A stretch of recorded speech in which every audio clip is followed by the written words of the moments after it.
Audio Jungle. Alhamdulillah. Wassalatu wassalamu ala Rasulillah Muhammad ibn Abdillah wa ala alihi wa sahbihi wa man wala. Subhanaka la ilma lana illa ma 'allamtana innaka antal alimul hakim. Rabbi shrah li sadri wa yassir li amri wahlul 'uqdatan min lisani yafqahu qawli, amma ba'du. Alhamdulillah, sama-sama kita hormati, kita sayangi Ibu Hajah Hijrah serta seluruh keluarganya. Kita doakan semoga selalu berada dalam rahmat ridha Allah Subhanahu wa taala, dalam lindungan dan bimbingan Allah Subhanahu wa taala. Dipanjangkan umurnya, disehatkan badannya, dimudahkan urusannya, dikabulkan hajatnya, dibahagiakan hatinya, semakin dicinta Allah Subhanahu wa taala dan Rasulnya.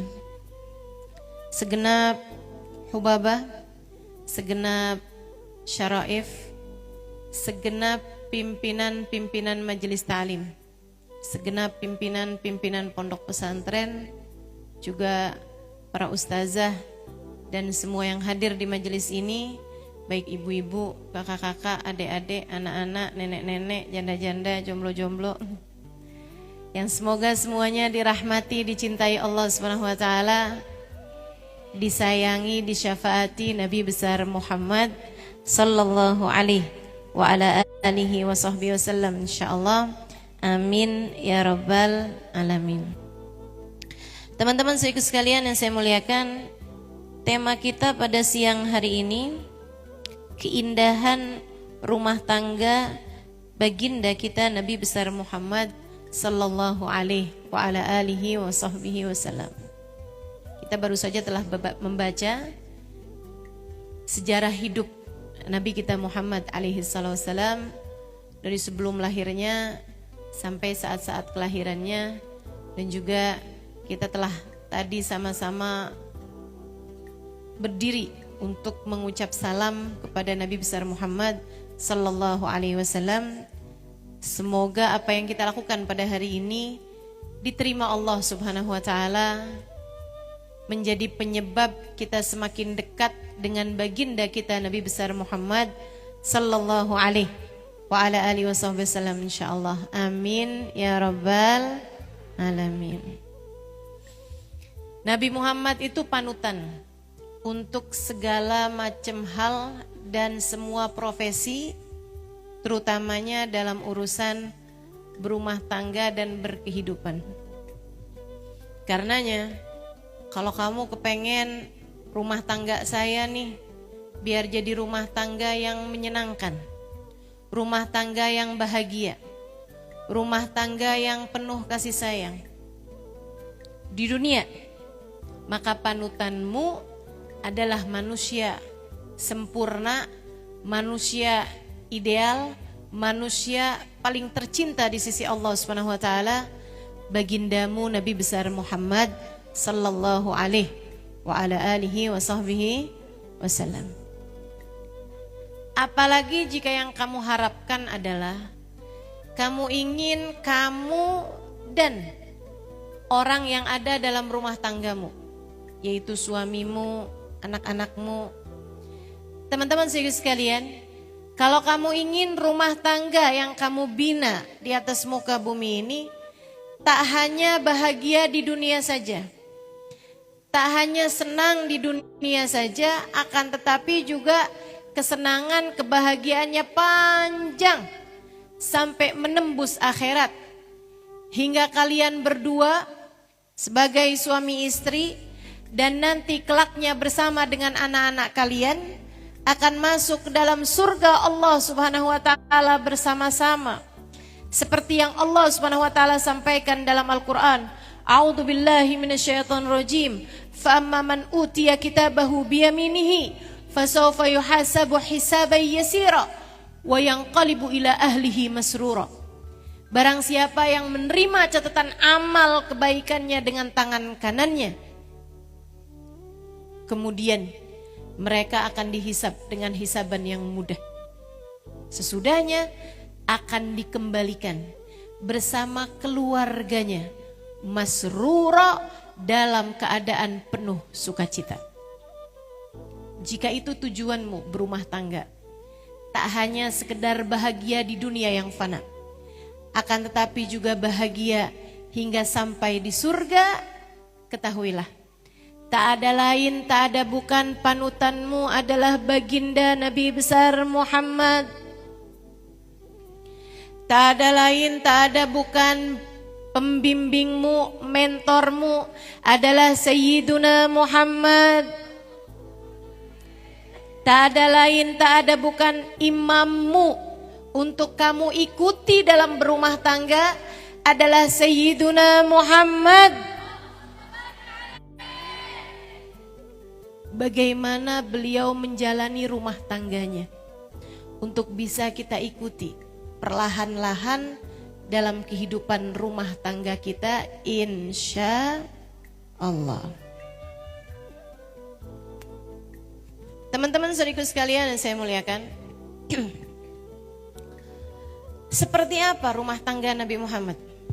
Kalau saya boleh buat kesimpulan, dua hal yang ditempuh sama Nabi Muhammad alaihissalam dalam berumah tangga,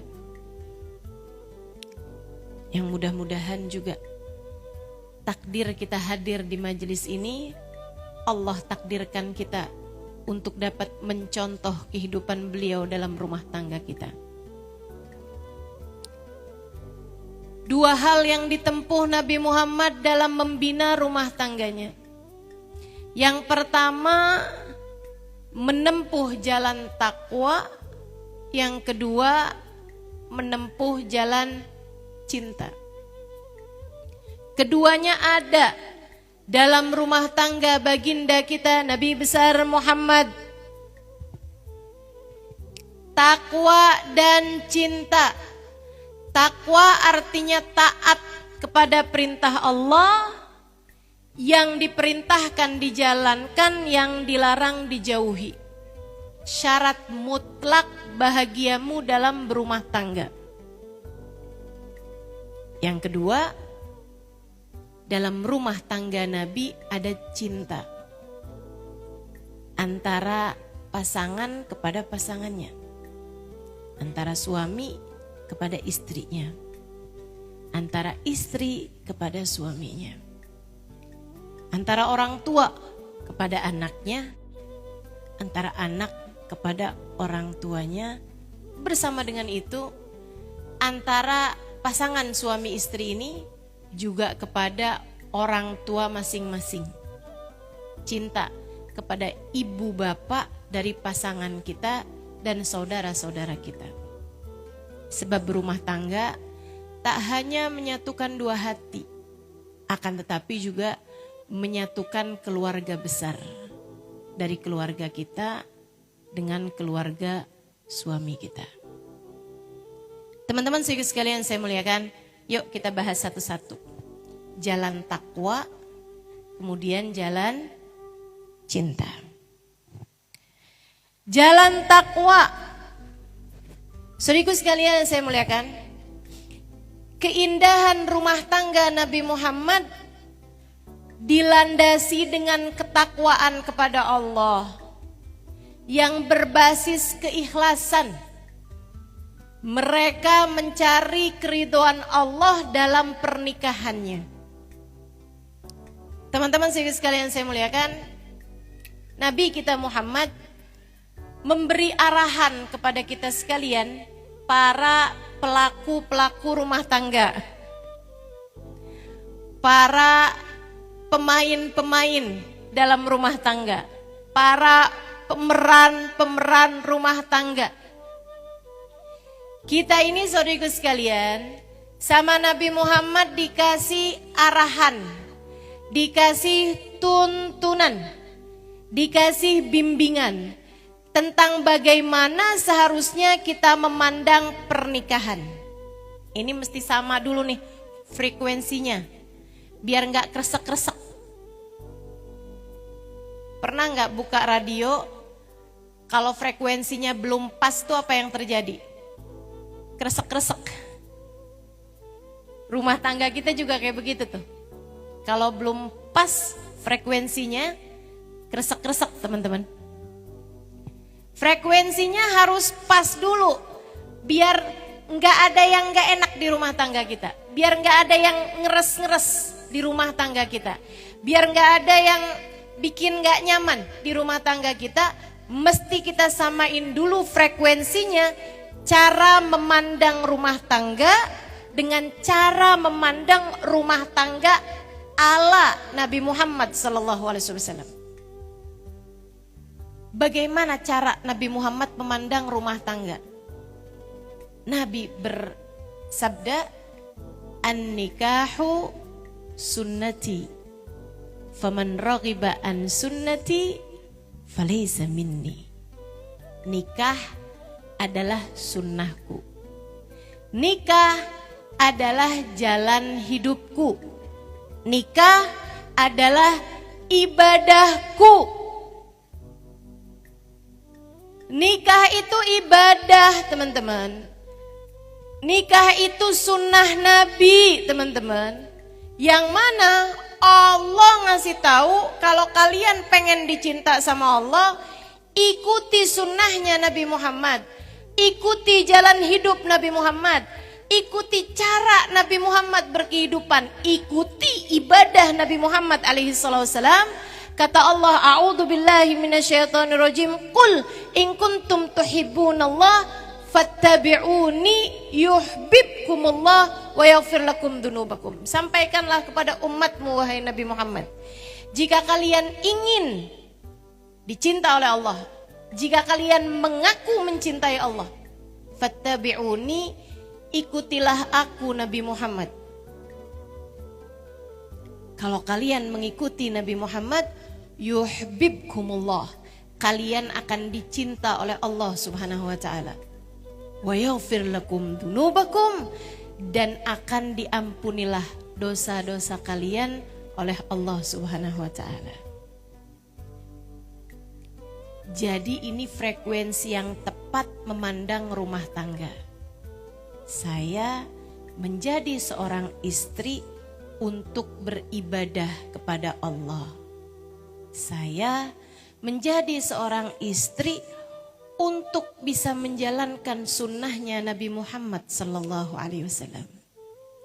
Saya menjalani tugas sebagai seorang istri dalam berumah tangga adalah untuk menuju kepada keridhaan Allah Subhanahu wa taala. Teman-teman sekalian, Nabi Muhammad itu sebelum menikah dengan Sayyidah Khadijah. Nah, ini saya mau cerita nih, kisah paling romantis dalam kehidupan anak manusia. Lupakan Romeo and Juliet, teman-teman. Lupakan Cinderella dan pangeran, teman-teman. Karena tuh Romeo and Juliet cintanya sampai mati. Kan begitu? Cintanya cuman sampai mati. Sampai keduanya mati. Apa enaknya? Cinta yang sampai membawa kepada kematian saja. Kita kepengen cinta kita panjang sampai membawa kepada surga. Jangan mau kamu cinta sama suamimu dengan cinta mati. Entar kalau cintanya habis tinggal mati. Jangan mau. Kita itu kepengen cinta kita sama suami kita, dalam rumah tangga kita adalah cinta yang membawa kita kepada surga. Cinta yang menyampaikan kita kepada ridha Allah Subhanahu wa taala. Nah, itu diawali dengan niat yang benar. Seperti niatnya Sayyidah Khadijah ketika ingin menikahi Nabi Muhammad sallallahu alaihi wasallam. Teman-teman, Sayyidah Khadijah itu dulu lagi zaman masih kecil, umur-umur 9 tahun, 10 tahun pernah bermimpi.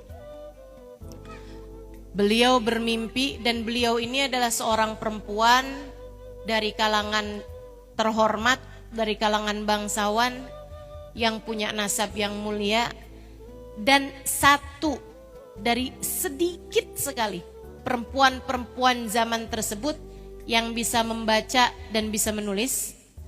Dan beliau itu juga, teman-teman saya sekalian, adalah seorang perempuan yang beriman kepada Allah Subhanahu wa taala, mengikuti ajarannya Nabiullah Ibrahim alaihi salam, dan beliau punya seorang sepupu yang usianya jauh di atas beliau, lebih tua, ya, namanya Waraqah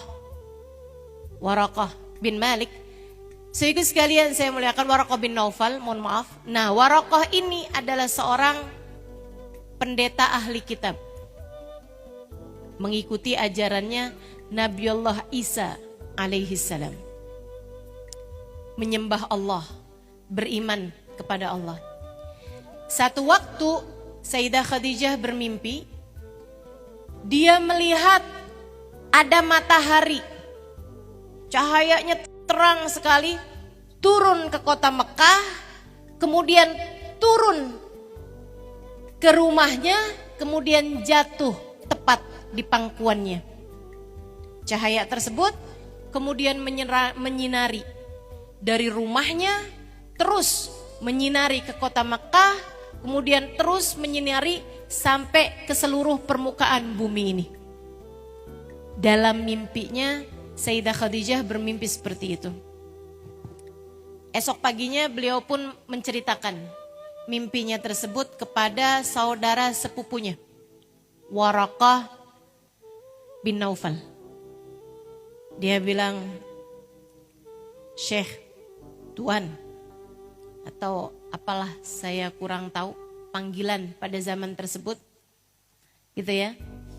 Banyakan si orang Arab panggil namanya aja gitu, nggak pakai pak atau kek gitu ya. Usianya paut jauh antara Sayyidah Khadijah dengan saudara sepupunya ini. Ra'aitul barihah kada wa kada. Saya tadi malam bermimpi begini diceritakan lengkap mimpinya tadi itu. Yang tadi saya ceritain. Apa takwil dari mimpi tersebut? Karena saya begitu bangun tuh mimpi saya tuh bener-bener kayak nyata gitu. Ini ya, mimpi tuh kalau ada artinya, itu kita bangunnya tuh masih ingat detail mimpi tersebut. Jadi kalau kamu bilang, saya tadi malam mimpi bagus banget dah. Mimpi apa? Lupa. Itu berarti ngimpimu itu bunga tidur aja. Ya. Mimpinya hanya bunga tidur aja. Sebab kalau ngimpi yang ada artinya tuh biasanya tetap banget gitu. Ingat banget. Detail-detailnya tuh ingat. Waraqah kemudian berkata, "In sadaqti fi ma qulti ya Khadijah."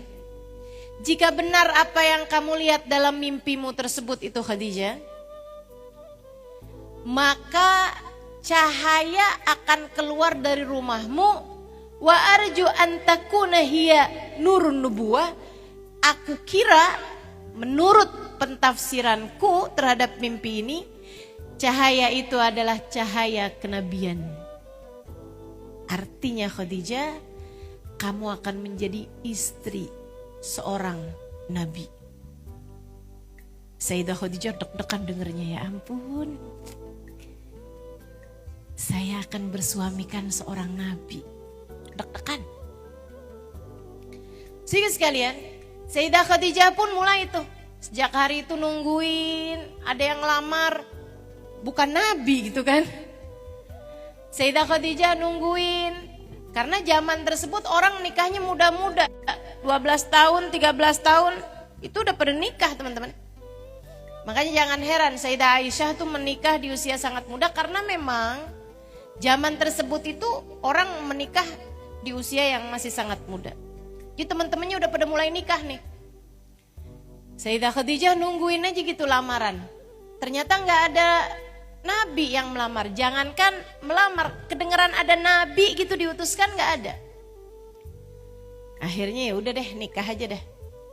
nikah sama Abu Halah, punya anak 2, kemudian meninggal dunia sesudah bertahun-tahun ya. Sayyidah Khadijah pun melupakan mimpi tersebut itu. Sayyidah Khadijah nggak tahu bahwa di saat beliau mimpi itu calon suaminya bahkan belum lahir.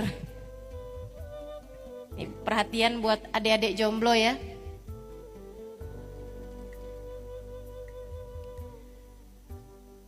Saya usia 20-an tahun nih Ustazah. 25 tahun sekarang belum ada yang lamar-ngelamar gitu Ustazah. Tenang, tenang. Mungkin calon suamimu masih sekolah TK.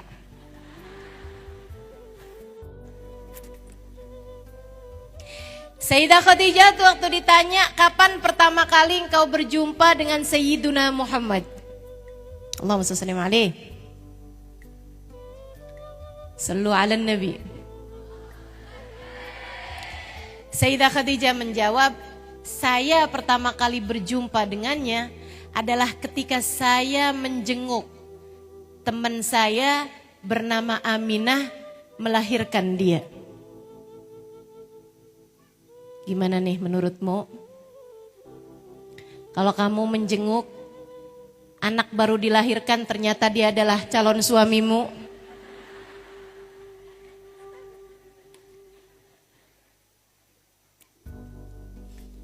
Saudaraku sekalian, jadi jenguk tuh Sayyidah Khadijah. Apa yang pertama kali terbersit di hatimu wahai Tuan, ketika engkau pertama kali melihat bayi Muhammad sallallahu alaihi wasallam? Sayyidah Khadijah bercerita, saat pertama kali aku melihatnya aku berpikir, duh kenapa ya saya nggak lahir di tahun-tahun ini aja. Andai saya lahir di tahun-tahun ini, pasti saya akan bermain-main bersama dengannya. Rupa-rupanya Allah mendekap permintaan itu ya. Kayak kepengen barengan tuh dijabah sama Allah Subhanahu wa taala. Enggak barengan di masa kecil, akan tetapi membersamai di masa dewasa hingga sampai di surga. Kenapa itu? Masya Allah. Jadi gitu teman-teman sekalian, Sayyidah Khadijah. Makanya kita tuh mesti kepengen gitu. Ketemu sama Nabi, membersamai Nabi. Saya kalau lagi dengar cerita tentang Nabi Muhammad, saya mikir ya Allah. Kalau bisa dibilang sih nyesel. Tidak bisa membersamai Nabi saat Nabi hidup di dunia ini. Bukan saya yang jadi Aminah yang melahirkan Nabi. Bukan saya yang jadi Syafa yang membantu kelahiran Nabi. Bukan saya yang jadi Halimah yang menyusui Nabi walaupun sama namanya. Bukan saya yang dipilih Allah untuk jadi putri-putri Nabi atau jadi istri Nabi Muhammad. Bukan saya yang jadi sahabat yang ngebantuin Nabi saat Nabi berangkat perang. Bukan saya perempuan yang bahkan menyambut Nabi saat Nabi Muhammad datang ke Madinah. Bukan saya. Akan tetapi saya berharap meskipun saya tidak membersamainya di dunia, semoga di akhirat saya dapat membersamai beliau. Ada di antara rombongan umatnya yang mata saya diizinkan untuk menatap indah wajahnya, yang telinga saya diperkenankan Allah untuk mendengar indah suaranya, yang lisan saya diizinkan Allah untuk mengucap salam di hadapannya, yang kaki saya diizinkan Allah untuk melangkah di belakangnya. Maka semoga Allah Subhanahu wa taala mendengarkan segarap harap-harap kebersamaan ini sebagaimana dulu Allah Subhanahu wa taala mendengarkan harapan Sayyidah Khadijah saat pertama kali melihat bayi Muhammad sallallahu alaihi wasallam hadir di atas muka bumi ini. Teman-teman saudaraku sekalian yang saya muliakan,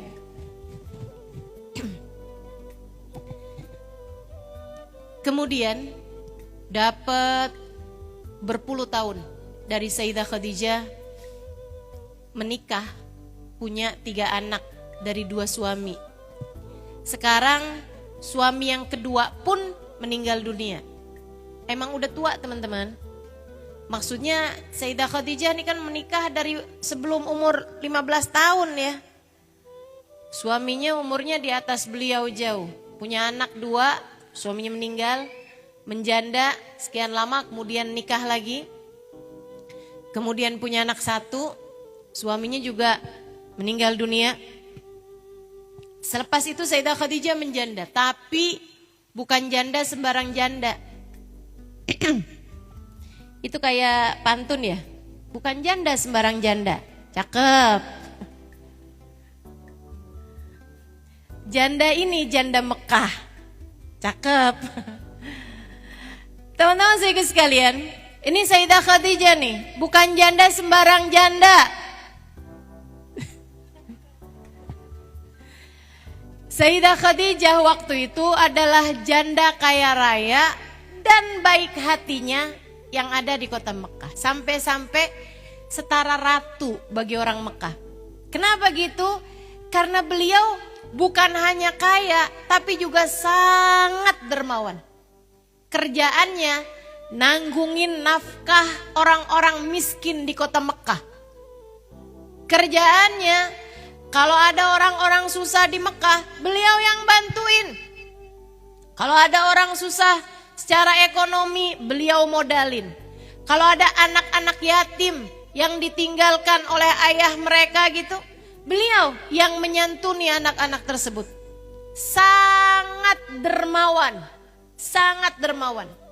Menjadi seorang perempuan yang mana siapapun pada masa tersebut laki-laki, andai dia diminta oleh Sayyidah Khadijah untuk menjadi suaminya, tidak ada siapapun di antara mereka yang akan menolaknya. Itu sebabnya kenapa Sayyidah Khadijah itu justru yang duluan melamar Nabi besar Muhammad sallallahu alaihi wa ala alihi wa sahbihi wasallam. Karena memang di masa itu nggak ada laki-laki manapun yang berani melamar Sayyidah Khadijah. Yang ada adalah mereka yang dilamar sama Sayyidah Khadijah. Dan Sayyidah Khadijah sebenarnya memutuskan untuk nggak nikah lagi. Usianya pun juga udah 40-an tahun. Walaupun ternyata sekarang nih saya baru tahu juga.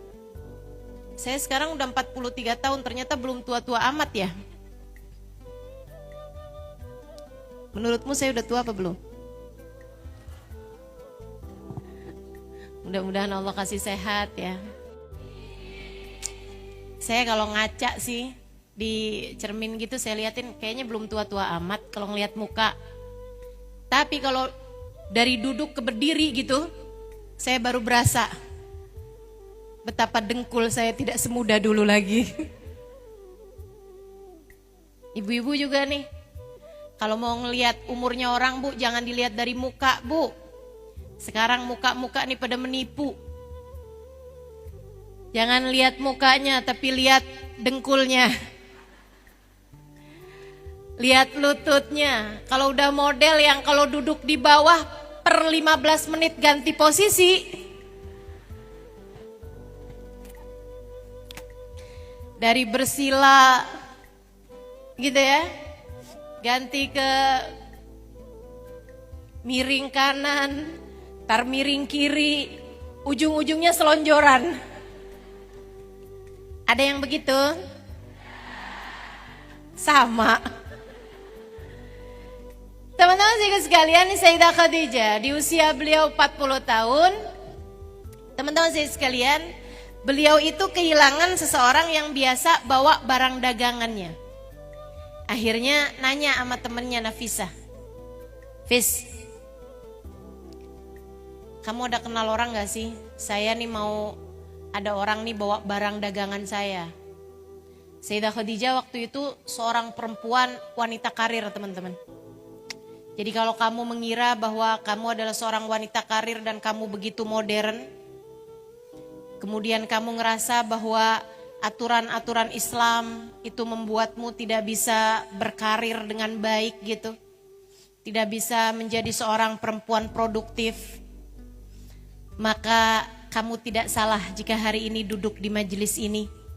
Sebab kamu akan saya beritahu, pimpinanmu dalam hidupmu adalah Sayyidah Khadijah bintu Khuwailid. Seorang perempuan yang 1500 tahun yang lalu teman-teman sudah membawa barang dagangan ekspor impor. Kurang apa coba? Dan itu gak perlu beliau sendiri yang jalanin bisnisnya. Cukup diserahkan kepada ahli-ahlinya. Dan saat itu beliau sedang mencari seorang yang dapat beliau percaya untuk membawa barang dagangan beliau ke negeri Syam, Syria zaman sekarang. Dan nanti di Syria ambil barang dagangan yang lain dari uang yang mereka peroleh untuk dijual di kota Mekah. Dicari-cari orang nih, nanya sama temennya Nafisah.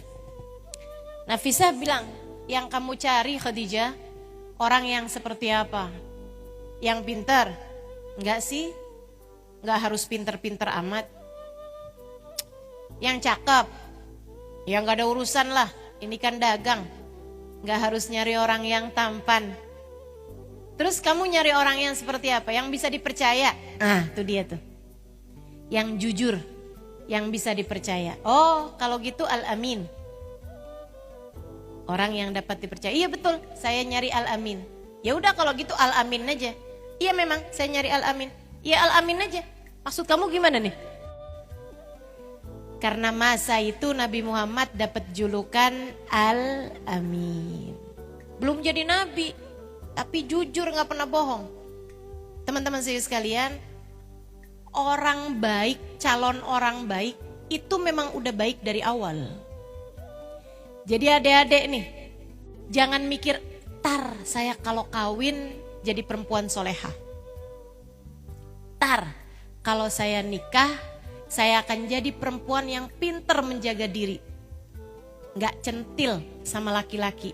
Kalau sekarang kan belum nikah, gak apa-apalah centil-centil dulu. Itu gak kena tuh. Orang soleha itu diawali dengan anak soleha. Perempuan soleha diawali dengan remaja soleha. Artinya kamu kalau mau jadi orang yang baik, ya memang dari sejak sekarang kamu mulai kebaikan tersebut, gak pakai nanti-nanti. Nyatanya kalau saya lihat sejarah-sejarahnya orang-orang besar, orang-orang hebat itu memang diawali dari sejak masa kecilnya yang memang sudah menjadi calon orang hebat gitu. Kayak Nabi Muhammad SAW. Itu memang dari sejak kecilnya teman-teman, tidak pernah ada siapapun mendengar beliau mengucapkan satu kata-kata kebohongan. Gak ada. Sangat jujur. Sangat jujur. Saudaraku sekalian, belajar kita untuk jadi yang seperti itu. Semoga Allah karuniakan kejujuran dalam kehidupan kita. Jujur dari sejak pikiran. Dari mulai di pikiran tuh udah jujur terus gitu. Sampai kemudian jujur dalam perkataan. Dan tentu saja jujur dengan hati kita. Semoga Allah karuniakan kejujuran ini insya Allah. Amin. Ya Rabbal Alamin. Saudara sekalian saya muliakan. Akhirnya kemudian Nabi pun bawa barang dagangan. Sampai kemudian Maisarah, budak laki-laki. Ini Maisarah nih kalau di Indonesia sering dipakai nama perempuan. Nah kalau di sana tuh nama laki-laki teman-teman. Sampai sekarang masih jadi namanya laki-laki. Nah ini Maisarah nih yang bawain barang dagangannya Sayyidah Khadijah. Dampingin Nabi Muhammad alaihissalam. Jadi semacam asisten Nabi Muhammad bawa barang dagangan Sayyidah Khadijah. Di saat pulang dia cerita. Dia bilang, Puan, karena perempuan ya. Barang daganganmu yang kami bawa kemarin bersama dengan Muhammad itu Dia bilang laku keras kita punya untung besar. Tapi bukan itu yang mau saya ceritakan padamu. Terus apa Maisarah? Kayak dengerin sambil lalu aja gitu. Tuan, kemana-mana awan, kemana-mana kami berdua berjalan, ada awan yang menaungi kami berdua. Saya pertamanya liatin dan saya kegeeran sendiri. Sejak kapan saya dinaungin awan? Pas saya pisah dari Muhammad, ternyata yang dinaungin awan dia, bukan saya. Dan yang paling ajaib Tuan, saat kami bernaung di bawah sebatang pohon, kami berdua dipanggil oleh seorang rahib, seorang ahli kitab, yang memandang kami berdua dari atas menaranya di sebuah rumah. Muhammad minta saya untuk pergi menemuinya. Ternyata ketika saya menemui orang tersebut, dia bertanya-tanya tentang Muhammad yang sedang bernaung di bawah pohon tersebut. Manar rajul tahta tilka syajarah. Siapa tuh laki-laki yang ada di bawah pohon itu? Saya bilang, oh itu Akhil Quraisy, saudara saya dari Quraisy. Rahib tersebut menjawab, kamu bohong. Sebab orang yang ada di bawah pohon tersebut gak mungkin punya saudara. Dia adalah anak tunggal. Bagaimana punya saudara jika ayahnya sudah meninggal dunia saat ia masih berada dalam rahim ibunya? Kok kamu tahu? Ibunya bahkan meninggal dunia saat dia berusia 6 tahun. Kok kamu tahu? Dia kemudian diasuh sama kakeknya, meninggal dunia juga saat ia berusia 8 tahun. Kok kamu tahu? Habis itu dia diasuh sama pamannya yang punya banyak sekali anak-anak. Kok kamu tahu?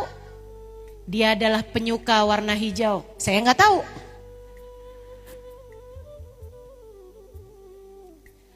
Sesudah bercerita banyak hal tentang Muhammad, ia kemudian berkata, segeralah pulang, nak, dan kembalilah ke tempat kamu berasal. Dan dengarkan ucapan saya. La yakun tahta dhillatil kasyajarah illa nabi. Ketahuilah, laki-laki yang sekarang ada di bawah pohon itu adalah seorang nabi. Tuan, pantesan kalau jalan dinaungin awan. Pantesan orang gak mau beli dagangan kita aja, ngelihat muka dia langsung kepengen beli. Pantesan dia sangat jujur dalam berniaga. Pantesan dia orang yang sangat menyenangkan dalam segala keadaan. Khadijah mendengar itu langsung terbayang mimpinya. Saat itu tadi, saat dia masih kecil dulu itu. Mikir. Akhirnya dia putuskan untuk melamar Nabi Muhammad SAW. Dan Nabi yang saat itu berusia 25 tahun. Beliau pun menerima lamaran tersebut sesudah berdiskusi dengan paman-pamannya. Teman-teman, itu cerita yang teman-teman biasa dengar. Namun ada satu hal yang ingin saya tegaskan di sini untuk menyamakan frekuensi sehingga dapat kamu jadikan sebagai panutan dalam kehidupanmu berumah tangga. Beberapa hari sebelum pesta pernikahan dilaksanakan, Sayyidah Khadijah ada memanggil Nabi Muhammad alaihi salatu wassalam. Kemudian mereka berdua berbicara. Bicaranya begini nih. Muhammad, aku ingin menikah denganmu. Seperti yang kau tahu. Aku ingin menikah denganmu Muhammad. Bukan karena kamu tampan. Meskipun itu iya. Maksudnya Khadijah, andai Nabi Muhammad gak tampan nih, gak cakep nih, tetap Sayyidah Khadijah pengen nikah gitu. Karena bukan itu penyebabnya. Muhammad, aku ingin menikah denganmu. Seperti yang kamu tahu, bukan karena kamu masih muda dan sehat badanmu. Meskipun itu iya. Muhammad, aku ingin menikah denganmu. Bukan karena kamu adalah seorang yang baik akhlaknya, yang dijuluki Al-Amin, yang tidak pernah berdusta, jujur dalam segala keadaan. Bukan karena itu wahai Muhammad, meskipun itu iya. Ini bukan nih, bukan karena kaya, karena memang Nabi Muhammad gak kaya, bahkan miskin ya. Bukan karena Nabi Muhammad cakep, meskipun itu iya. Bukan karena Nabi Muhammad masih muda gitu dan badannya bagus gitu, enggak gitu. Akan tetapi kata Khadijah, aku ingin menikah denganmu wahai Muhammad. Ini niat menikah nih, dengerin nih. Calon-calon pengantin, adik-adik jomblo, dengerin saya. Terus para istrinya jadi mikir, kenapa Ustadzah baru ngomongnya sekarang? Dengerin juga, karena ini bisa membuat kamu juga memperbaharui niat menikah. Ya, yang sudah menikah nih dan masih berstatus istri, dengan ini kamu bisa memperbaharui niat dalam pernikahanmu. Kecuali yang gak usah dengerin saya nih, janda-janda yang suaminya udah menikah, yang suaminya udah meninggal. Dan umurmu sekarang udah di atas 60 tahun, gak usah dengerin saya. Maaf, kamu sudah terlambat. Kata Sayyidah Khadijah, aku ingin menikah denganmu wahai Muhammad, karena aku kira kamu adalah calon nabi yang nanti akan diutus oleh Allah. Emang Sayyidah Khadijah udah beriman kepada Allah? Udah. Mengikuti ajaran agamanya Nabi Allah Ibrahim yang diturunkan teman-teman saudaraku sekalian. Terus tuh ada yang mengikuti tuh dari kalangan bangsa Arab, termasuk diantaranya adalah keluarga besar Sayyidah Khadijah.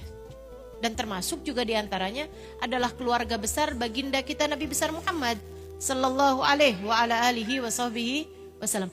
Makanya namanya ayahnya Nabi Muhammad adalah Abdullah, hambanya Allah subhanahu wa ta'ala.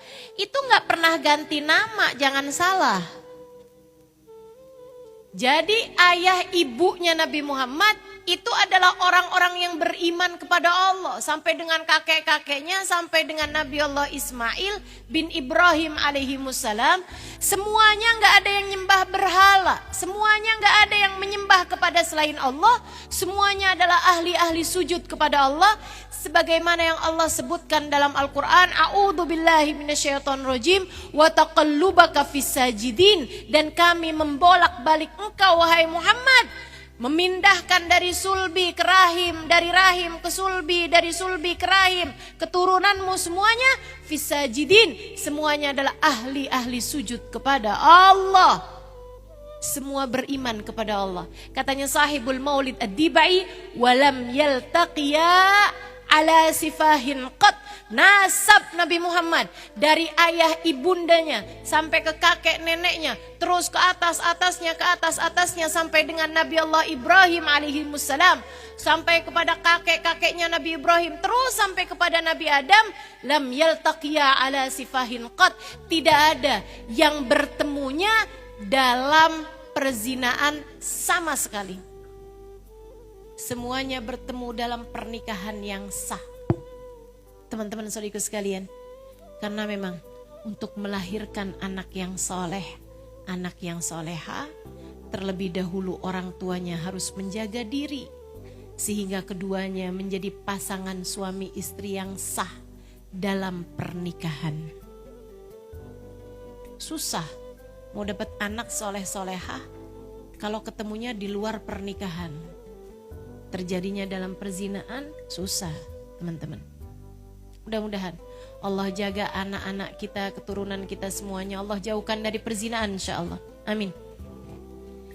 Kata Sayyidah Khadijah, aku menikah denganmu wahai Muhammad, karena aku kira kamu adalah calon nabi yang akan diutus Allah.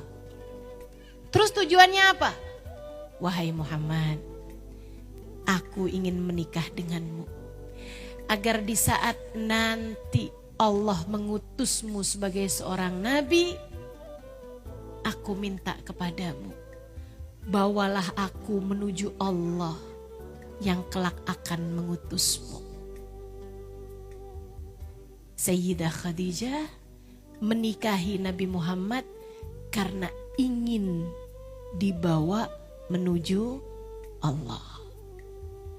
Sayyidah Khadijah ingin menikahi Nabi Muhammad yang waktu itu belum seorang nabi, agar Nabi Muhammad menjadi seseorang yang menggenggam tangannya, membawanya kepada Allah, menuju keridhaan Allah, menjadi hamba yang dicinta di sisi Allah Subhanahu wa ta'ala.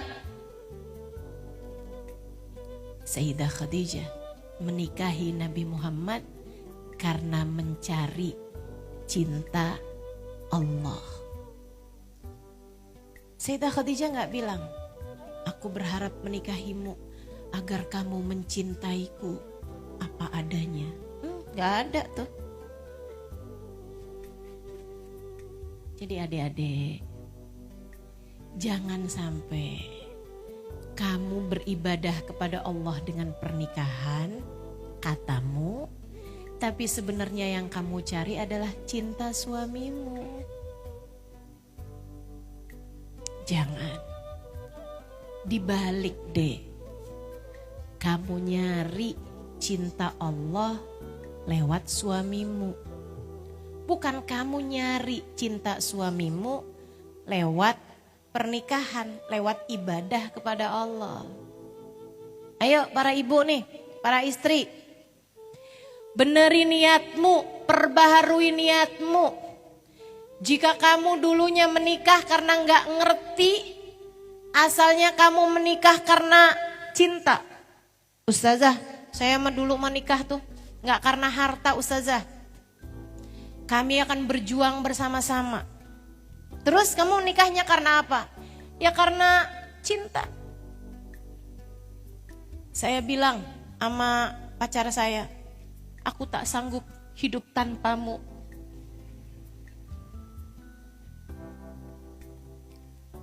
Maka kawinilah saya. Kami pun kemudian menikah. Ini kan sekarang banyak nih. Memulai pernikahan dengan pacaran. Ya. Istri-istri yang udah terlanjur ya silahkan. Maksudnya ya udah tuh, mau gimana lagi. Dulu kan masih berada dalam masa jahiliyah. Kamu gak ngerti waktu dulu kan. Tapi buat adik-adik nih yang sekarang belum menikah, dek, jangan awali pernikahanmu yang merupakan ibadah pencarianmu kepada keridhaan Allah dengan cara pacaran, hal yang jelas-jelasan diharamkan oleh Allah. Dek, pernikahan itu jalannya Allah, pacaran itu jalannya setan. Jangan kamu tempuh jalan menuju Allah lewat jalannya setan yang merupakan musuhnya Allah. Kalau kamu bilang begini, Ustazah, kalau nggak pacaran gimana nanti bisa nikah Ustazah? Dek, saya kasih tahu ya. Ibu-ibu nih saya tanya ya.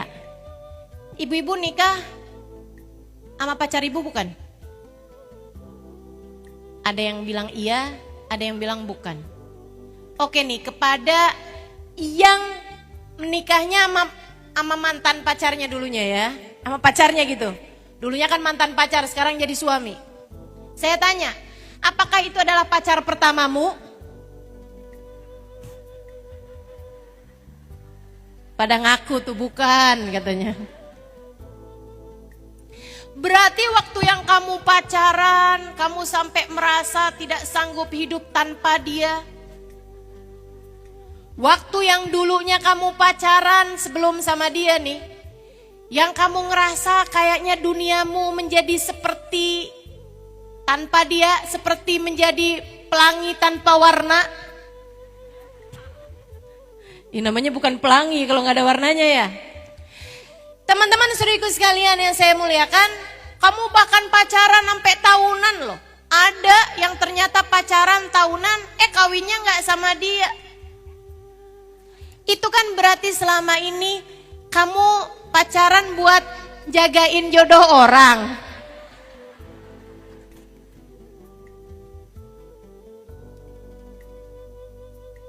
Dek, cinta tak pernah cukup menjadi alasan berbuat dosa.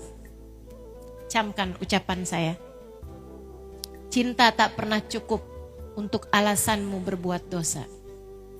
Jangan bangun rumah tanggamu dengan sesuatu yang diharamkan Allah Subhanahu wa taala berupa pacaran. Ustazah, tapi saya tuh ustazah pacarannya tuh pacaran syar'i. Tunggu. Apa? Pacaran syar'i ustazah. Pacarannya tuh yang bangunin tahajud gitu. Pacarannya yang nyari masjid sholat berjamaah.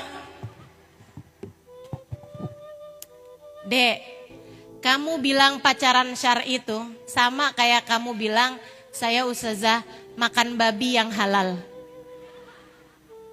Maaf, emang ada babi halal? Iya ustazah, soalnya dia matinya syahid.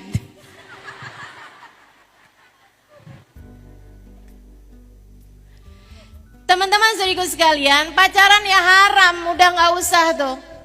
Udah gak pakai begituan. Karena kamu mau nyari ridhonya Allah Subhanahu wa taala, udah gak pakai yang begitu-begituan. Yang halal tempuh dengan jalan yang halal. Maka siapapun yang punya pacar di sini, silahkan bilang kepada pacarmu, putusin atau halalin.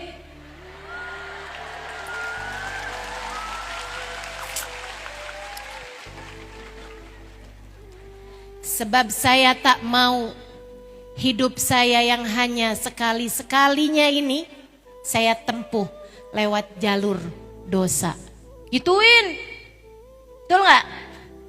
Putusin atau halalin. Kasih nomor telepon bapakmu.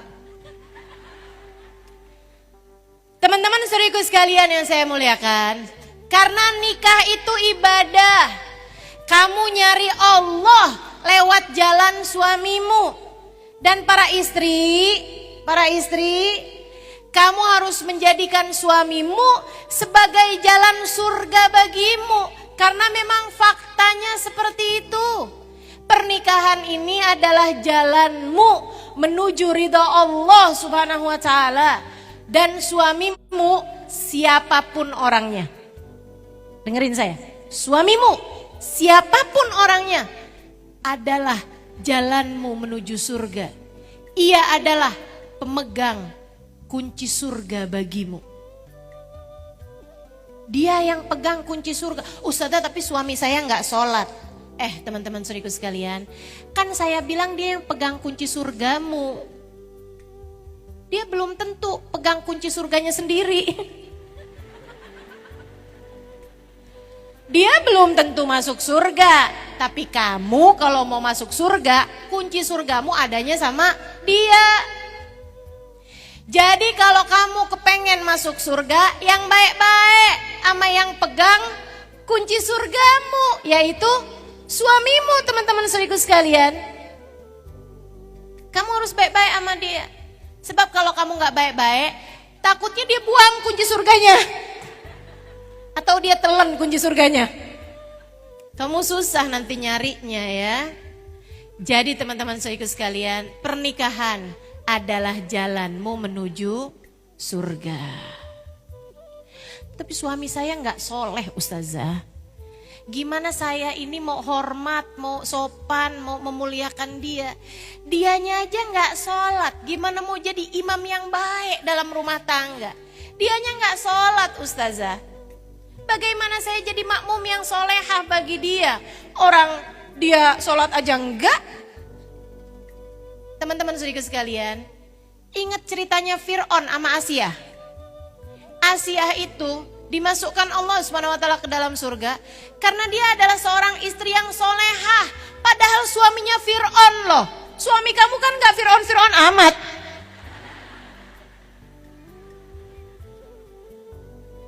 Ayo, nih. Pernikahan adalah sebuah ibadah. Nyari Allah dalam rumah tanggamu. Nabi Muhammad kayak begitu. Jadi sama Sayyidah Khadijah nyari Allah SWT, berumah tangga. Makanya kerjaannya tuh Sayyidah Khadijah itu ya, solehah banget. Hormat, sopan, baik sama suaminya. Dari sebelum suaminya menjadi seorang nabi, sampai suaminya jadi dipilih Allah sebagai seorang nabi.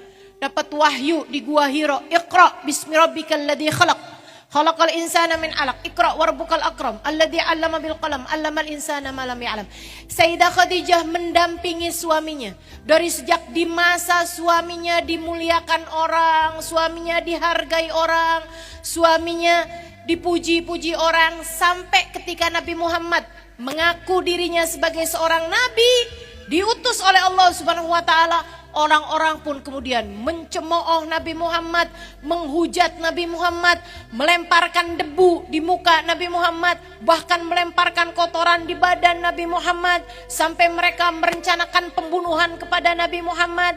Sayyidah Khadijah menjadi seorang perempuan yang dengan kekuatan iman yang dia punya, menjadi seorang perempuan yang membela suaminya, berada di garda terdepan pembelaan terhadap suaminya, menjadikan Sayyidah Khadijah yang asalnya seorang perempuan kaya raya.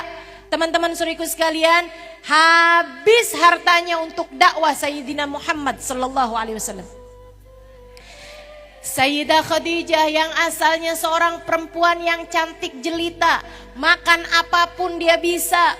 Dia bisa bahkan memberikan nafkah kepada begitu banyak orang, teman-teman sekalian, sampai harus mendampingi suaminya di masa-masa paling berat yang dialami oleh suaminya ketika diboikot oleh kaum kafir Quraisy. Sampai-sampai mereka harus tinggal di lembah yang sampai sekarang masih saya jumpain lembahnya, yaitu nama lembahnya adalah Lembah Abu Talib. Teman-teman sekalian, Nabi Muhammad diasingkan di sana. Gak boleh ada orang ngasih makanan, gak boleh ada orang ngasih barang-barang Nabi Muhammad. Mereka pun tidur beralaskan kain yang sudah sangat usang, yang tidak bisa mendinginkan di musim panas dan tidak cukup untuk bisa menghangatkan tubuh mereka di musim dingin. Sayyidah Khadijah bercerita, saya sampai harus mengganjal perut saya dengan batu karena lapar. Wa kuntu amshi amyalan. Saya sampai harus berjalan bermil-mil jauhnya, berkilo-kilometer jauhnya, hanya untuk sekedar mencari daun-daunan hijau pengganjal lapar yang sudah sangat tak tertahankan. Teman-teman saudara sekalian, tahukah kamu, di akhir-akhir hidup Sayyidah Khadijah bahkan hanya tersisa tulang berbalut kulit belaka, kurus kering, karena harus mendampingi suaminya di pengasingan 2,5 tahun lamanya. Sampai ketika dikembalikan, udah pemboikotan itu selesai, saudaraku sekalian, Sayyidina Muhammad kembali ke rumahnya bersama dengan Sayyidah Khadijah. Itu hanya sisa beberapa bulan aja. Sayyidah Khadijah kemudian sakit, sesudah itu meninggal dunia. Dan ada satu malam yang menjadi malam indah, malam romantis mereka berdua. Teman-teman saya sekalian, mereka saat itu sedang berada di masa-masa gelap pemboikotan. Sayyidah Khadijah berusaha untuk tidur meskipun perutnya sedang sangat lapar karena sudah berhari-hari tidak makan. Sayyidina Muhammad tidur di sampingnya, pun juga tidak bisa tertidur karena keadaan yang sudah sangat-sangat memprihatinkan. Nabi kemudian duduk.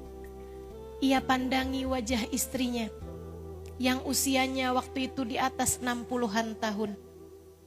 Sementara beliau waktu itu berusia 45 tahunan. Teman-teman saudariku sekalian saya muliakan, dipandangi wajah Sayyidah Khadijah. Kemudian ia berkata dengan suara yang nyaris bergetar karena haru sekaligus karena menahan buncah di dadanya, emosional teman-teman. Ya Khadijah, inni astahi minki. Wahai Khadijah, saya merasa sangat malu denganmu. Sayyidah Khadijah membuka matanya, dipandangi wajah suaminya. Kemudian ia pun duduk dan berkata, mengapa engkau harus merasa begitu, wahai Muhammad? Mengapa engkau harus merasa begitu, wahai Rasulullah? Nabi kemudian berkata padanya, aku ingat Khadijah, saat aku menikah denganmu dulu, kamu adalah seorang perempuan yang kaya raya. Sekarang, bahkan untuk makan pun, engkau sampai harus menahan lapar di waktu yang lama. Wahai Khadijah, aku ingat, aku menikah denganmu dulu, kamu cantik jelita. Sekarang kulitmu menua, kamu keriput. Yang bukan hanya disebabkan karena umur teman-teman, akan tetapi memang karena keadaan yang memprihatinkan dalam kehidupan mereka. Khadijah, saya malu padamu karena saya menikah denganmu dulu, kamu adalah seorang perempuan yang dimuliakan oleh kaum kita. Akan tetapi sekarang kamu harus menjalani masa berat tinggal bersamaku di pengungsian yang seperti ini. Maafkan aku Khadijah, maafkan aku.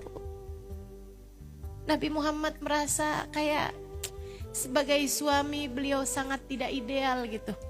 Tidak bisa memberikan kehidupan yang layak untuk istrinya. Padahal istrinya dulu ketika menikah dengannya adalah seorang perempuan yang seperti yang tadi disampaikan oleh Nabi Muhammad. Perempuan kaya raya, perempuan cantik jelita, perempuan yang dianggap mulia. Apa jawab Sayyidah Khadijah? Ini perempuan yang tahu hidup tuh buat apa gitu. Perempuan ini mengerti arti sebuah perjuangan dalam kehidupan teman-teman. Perempuan ini faham jalannya menuju ridha Allah Subhanahu wa ta'ala. Perempuan ini tahu bahwa hidup mulia di akhirat nanti haruslah ditempuh dengan jalan takwa dan jalan cinta kepada Allah dan Rasulnya. Ia berkata, jangan pernah merasa begitu wahai Rasulullah. Sebab aku sejak dari awal menikah denganmu sudah aku putuskan bahwasanya tenagaku, pikiranku, hartaku, nyawaku, hidup matiku adalah untukmu wahai Rasulullah.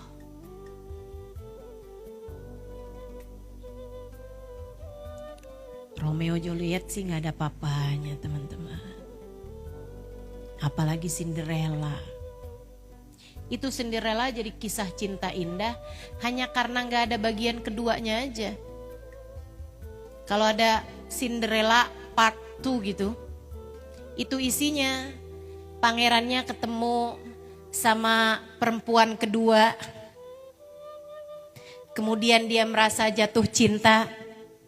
Kemudian melihat Cinderella, sepertinya kamu bukanlah jodohku yang sesungguhnya. Gitu tuh keadaannya. Akan tetapi bagindamu dengan Nabi Muhammad, inilah kisah cinta yang sejati. Inilah kisah cinta yang tak hanya terputus dengan mati, akan tetapi keduanya akan tetap menjadi ratu dan raja hingga kelak di surga. Tidakkah kamu ingin mengikuti jejak keduanya? Menjadikan hidup sebagai pencarian menuju ridha Allah Subhanahu wa ta'ala. Saudariku sekalian yang saya muliakan, Sayyidah Khadijah bukan hanya cinta, ia korbankan apapun yang dia punya dalam jalan cintanya kepada Allah Subhanahu wa ta'ala. Ia serahkan semuanya untuk Allah. Saudariku sekalian yang saya muliakan, Sayyidah Khadijah bintu Khuwailid. Saya banyak baca tentang Sayyidah Khadijah karena saya pernah menuliskan sejarah beliau dalam buku namanya Pilar Cahaya. Itu ada tuh kisah Sayyidah Khadijah di antaranya. Dan untuk menuliskan beberapa lembar kisah tentang Sayyidah Khadijah, saya melahap berpuluh-puluh bahkan mungkin beratus halaman kitab untuk saya rangkumkan menjadi kisah-kisah yang hanya beberapa lembar itu. Ketika saya baca kisah beliau gitu ya, ada satu kalimat dari para ahli sejarah yang membuat saya terpekur lama gitu, memikirkan diri saya sendiri teman-teman. Betapa sangat jauhnya saya dari memiliki keindahan rumah tangga seperti rumah tangga Nabi dengan Sayyidah Khadijah. Saya merasa masih begitu sangat jauhnya saya dari memiliki kisah cinta yang indah seperti kisah cinta Nabi Muhammad dan Sayyidah Khadijah. Saudaraku sekalian, para ahli sejarah merumuskan Sayyidah Khadijah itu dengan hanya satu kalimat sederhana. Mereka berkata kesimpulan tentang Sayyidah Khadijah, innaha maqala la inda zawjiha. Innaha maqalat la inda zawjiha. Sesungguhnya Sayyidah Khadijah adalah seorang perempuan yang tidak pernah berkata tidak kepada suaminya. Teman-teman sekalian, ini adik-adik jomblo sih gak relate ya. Tapi saya tanya kepada para istri, kapan terakhir kamu bilang enggak kepada suamimu? Tadi pagi? Kemarin? Sayyidah Khadijah sepanjang hidup bersama suaminya, Nabi kita Muhammad sallallahu alaihi wasallam, dalam sepanjang pernikahannya, beliau adalah seorang perempuan yang tidak pernah berkata tidak kepada suaminya. Tidak pernah berkata tidak kepada suaminya. Saudaraku sekalian yang saya muliakan, apapun saja yang diinginkan oleh suaminya, mau misalnya suaminya mau beli budak untuk dibebaskan karena budak tersebut masuk ke dalam agama Islam, Sayyidah Khadijah gak pernah bilang, jangan deh Muhammad, mendingan uang saya dipakai buat yang lain aja. Kita udah kebanyakan budak nih yang kita merdekakan. Bisa dipakai buat bangun apa kayak masjid atau apa gitu. Gak ada. Sayyidah Khadijah selalu berkata iya kepada suaminya, apapun itu yang diinginkan. Saudaraku sekalian yang saya muliakan, kenapa beliau begitu terhadap suaminya? Karena beliau tahu ridha Allah letakkan terhadap diri suaminya. Yuk para istri kita belajar buat mencontoh. Yuk kita jadi perempuan-perempuan solehah yang berusaha untuk menjalankan kehidupan berumah tangga dalam pencarian kita terhadap ridha Allah Subhanahu wa ta'ala. Ada tuh ucapannya Nabi Muhammad kepada seorang istri di masa Madinah ya. Ketika Nabi Muhammad berkata, "Amutazawijah anti?"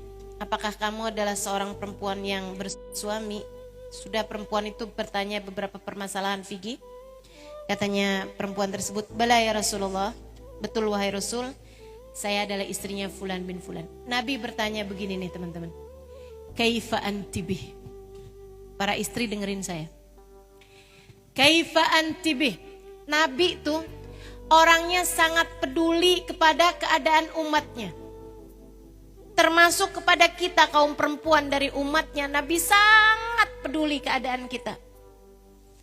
Jadi nih teman-teman, andai aja kita hidup di zaman Nabi, kita bisa misalnya bertemu dengan Nabi, sangat mungkin Nabi juga akan bertanya hal yang sama. Sebab Nabi itu adalah seseorang yang puncak cita-citanya keselamatan kita umatnya. Jadi Nabi nanya nih kepada umatnya perempuan ini nih.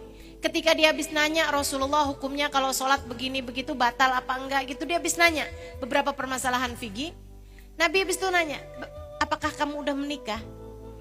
Perempuan tersebut bilang, "Bala ya Rasulullah, iya wahai Rasul, saya udah nikah, saya adalah istrinya Fulan bin Fulan." Nabi nanya, "Bagaimana kamu terhadap suamimu? Kamu jalanin rumah tangga kamu kayak apa nih?" Bayangkan kalau kamu yang ditanya sama Nabi, bagaimana kamu memperlakukan suamimu? Bayangkan kalau kamu ditanya sama Nabi Muhammad, bagaimana perlakuanmu terhadap suamimu? Apakah kamu bisa menjawab seperti perempuan ini teman-teman? Dia bilang, "Ya Rasulullah, saya berusaha untuk menjalankan perintah Allah padanya. Saya muliakan dia, saya hormati dia semampu saya wahai Rasul. Dan kalau untuk sesuatu hal yang saya tidak mampu, saya akan meminta maaf padanya." Nih teman-teman, dia bisa jawab begitu. Kalau kita ditanya sama Nabi, bisakah kiranya kita jawab seperti itu atau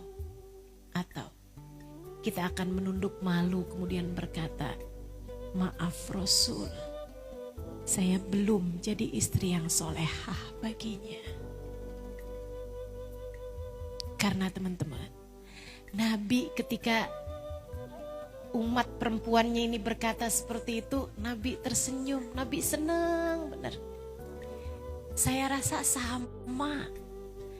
Kalau Nabi lihat rumah tanggamu dan kamu solehah kepada suamimu, kamu baik pada suamimu, kamu memuliakan suamimu, kamu hormat cinta kepada suamimu, saudariku sekalian yang saya muliakan, sangat mungkin Nabi juga akan tersenyum kepadamu. Nabi akan senang sama kamu, karena tentu Nabi senang umatnya yang perempuan menjadi umat yang solehah, sehingga kelak di hari akhirat akan ada di belakang Nabi Muhammad sallallahu alaihi wasallam. Sebab teman-teman saudara sekalian, menurutmu Nabi di akhirat nanti yang ada di belakang Nabi Muhammad tuh umatnya, menurutmu apakah pantas istri yang kerjaannya ngomel mulu sama suaminya? Pantas gak kira-kira ada di belakang Nabi Muhammad? Enggak. Apakah menurutmu yang akan ada di belakang Nabi Muhammad di akhirat nanti adalah perempuan-perempuan yang kerjaannya waktu hidup bertahun-tahun pacaran mulu? Pantas? Enggak tentu.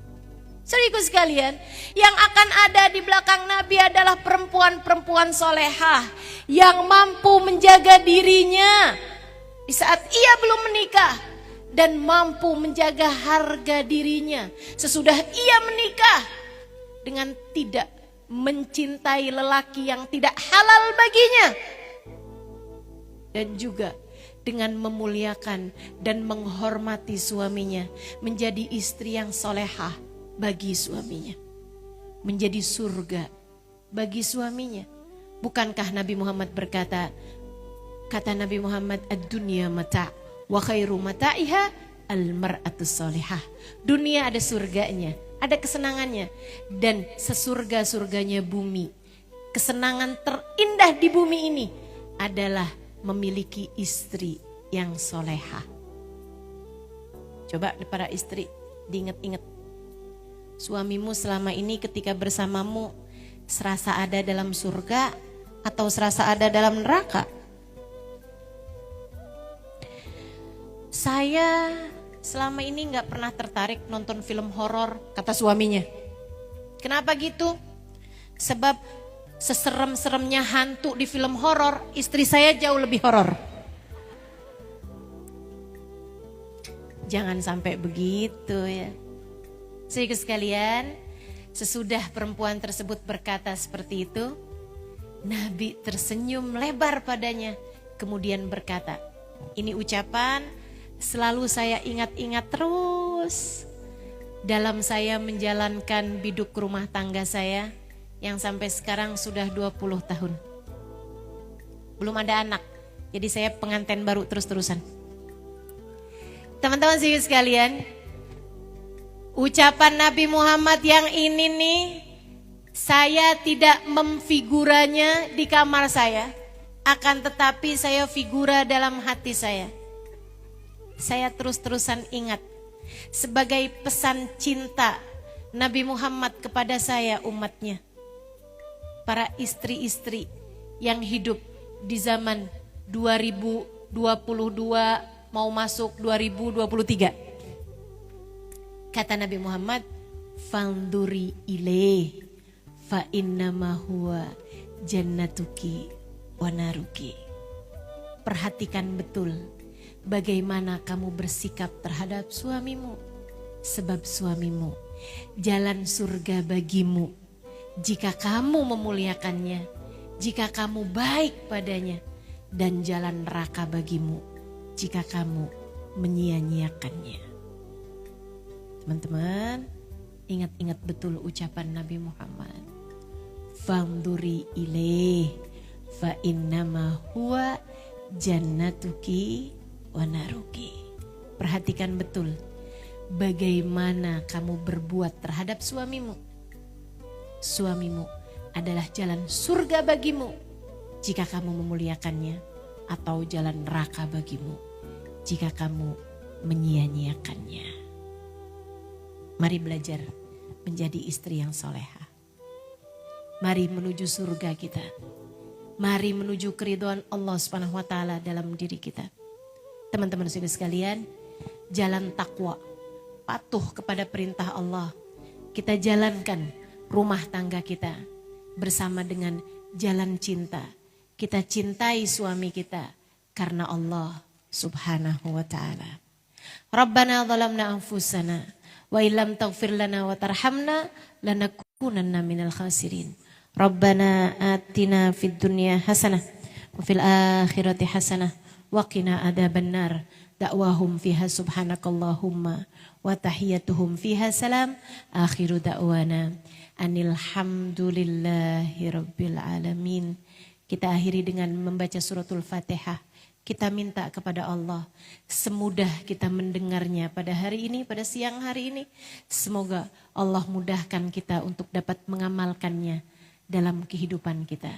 Menjadi hamba Allah yang penuh takwa, menjadi hamba Allah yang penuh cinta kepada Allah dan kepada Rasulullah, serta kepada semua orang yang cinta padanya, membawa kita menuju surga. Ala hadhihi niyah wa ila hadratin Nabi. Al-Fatihah.